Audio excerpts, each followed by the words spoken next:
خداوند یسوع المسیح کے زندہ جلالی اور بابرکت نام میں آپ سب کی سلامتی ہو۔ میں امید کرتا ہوں کہ آپ سب یہوہ پاک خدا کے وسیلہ سے خیریت سے ہوں گے۔ میرے عزیزوں، بھائیوں اور بہنوں، میں آپ سب کو ورڈز آف یہوہ میں ویلکم کہتا ہوں۔ آج ہم بات کریں گے شریعت کی کتاب پر، تو آئیں میرے ساتھ پرانے عہد نامہ میں سے نکالیں پرانے عہد نامہ کی 6 کتاب یشوع کی کتاب پہلا باب اور اس کی 8 آیت سے۔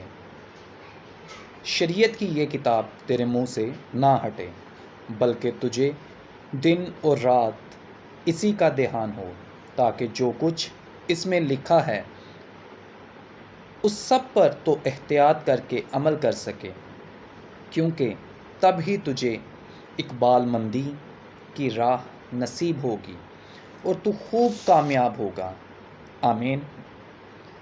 جب ہم شریعت کی کتاب کی بات کرتے ہیں تو اس سے مراد بائبل مقدس میں موجود موسیٰ کی کتاب اور ان سے پہلے انبیاء نہیں بلکہ تمام شریعت سے ہے، جو کہ خدا نے خود اپنے انبیاء اور رسولوں سے لکھوائیں۔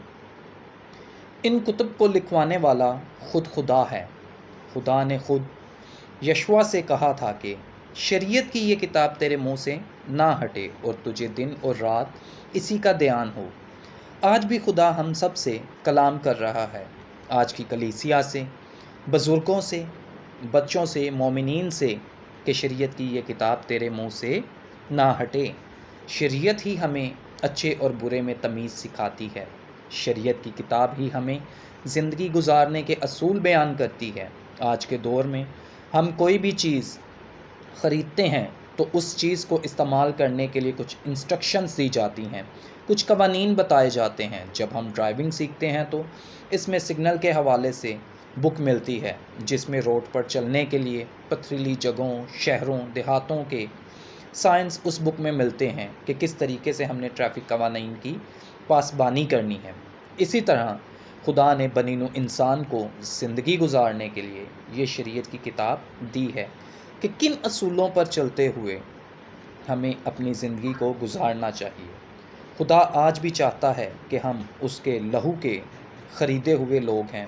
ہماری شفا اس کی قربانی کے وسیلہ سے ہے اور ہم خدا کی شریعت کی پاسبانی کریں۔ زندگی گزارنے کے لیے خدا نے جو اصول دیے ہیں ان کی فرما برداری کریں، کیونکہ ہمارا دشمن اسی کوشش میں ہر وقت ہوتا ہے کہ ہم بائبل کو چھوڑ کر اس کے پیچھے چلیں اور اپنی زندگی میں غصہ، غرور، لالچ، فریب، دھوکہ ان کو بڑھائیں۔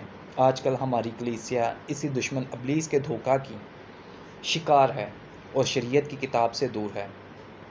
ہماری پریشانیوں کی، دکھوں کی وجہ بھی یہی ہے کہ ہم نے کلام خدا سے دوری اختیار کی ہے۔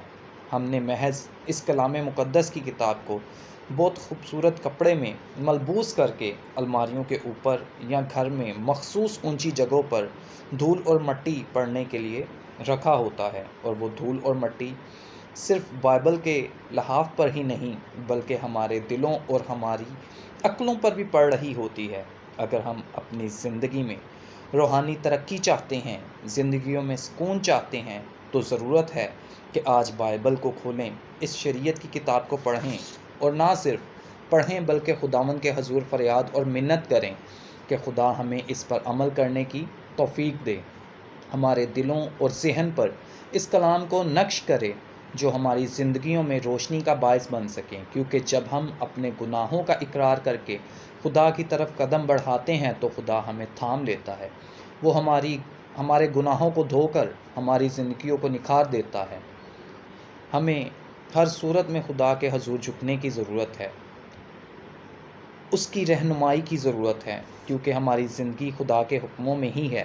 زندگی کی یہ کتاب ہی شریعت کی یہ کتاب ہے۔ ہمیں زندگیاں سنوارنی چاہیے، جس کے بارے میں خدا فرماتا ہے کہ تیرے منہ سے نہ ہٹے۔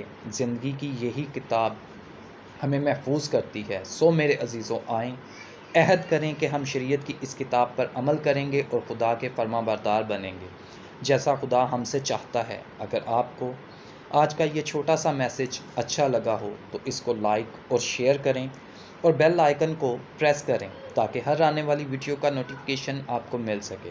خدا آپ سب کو بڑی برکت دے اور خدا کے کلام پر عمل کرنے کی توفیق بخشے۔ آمین۔